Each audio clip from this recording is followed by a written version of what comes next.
Bonjour à tous, je suis Logicube, auditeur financier et formateur chez IGL.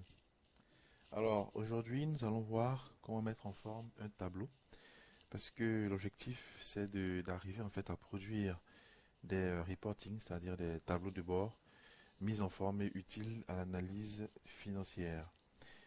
Alors on va prendre l'exemple d'une entreprise industrielle qui a un chiffre d'affaires sur plusieurs années et on va utiliser l'outil de duplication qu'on a vu dans la vidéo précédente pour pouvoir mettre en forme notre tableau. Alors, je vais commencer par la cellule B1 dans laquelle je vais mettre les années.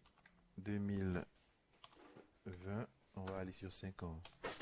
2021, ensuite, une fois les deux années insérées dans la cellule B1 et C1, j'utilise l'outil de duplication à droite pour pouvoir dupliquer mes années jusqu'à 2025. On fait l'analyse sur 5 ans. Donc, j'ai dupliqué mes années en ligne de la cellule B1 à la cellule G1.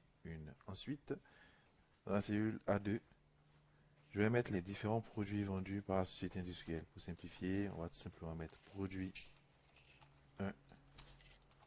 Ensuite, dans la cellule A3, produit 2. Voilà, hop. Et ensuite, j'utilise toujours l'outil de duplication qu'on a vu dans la vidéo précédente pour dupliquer produit 3, 4, 5, 6, 7, 8, 9, 10. On va dire que notre entreprise industrielle vend 10 produits. Ensuite, je vais mettre en forme mon tableau. Donc, je sélectionne la cellule A1 à la cellule G11. Soit je peux venir dans l'onglet Accueil et j'insère différentes bordures. Bordure extérieure épaisse, bordure extérieure, toutes les bordures, aucune bordure. Soit je fais donc un clic droit sur l'ensemble du champ sélectionné et je vais dans Format de cellule, bordure. Et je peux sélectionner la mise en forme qui m'intéresse. Ça peut être des bordures épaisses, des bordures un peu plus fines sur les contours, aucune bordure. On va procéder par la méthode la plus simple.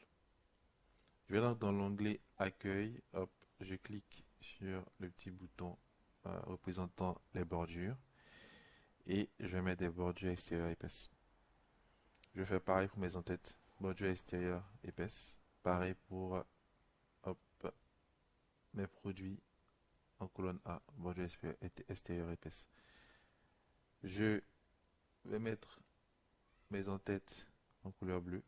Pareil pour la liste mes produits en couleur verte.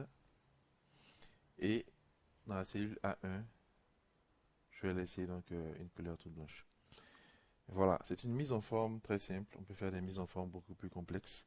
C'est-à-dire que je peux changer la police de mes entêtes. Je peux mettre des couleurs un peu plus différenciées si je veux faire ressortir des produits particuliers. Dans un autre tableau, je vais faire des calculs qui vont nous servir pour analyse. C'est-à-dire que notre tableau qui part de la cellule A1 à la cellule G11, c'est notre tableau, notre base de données.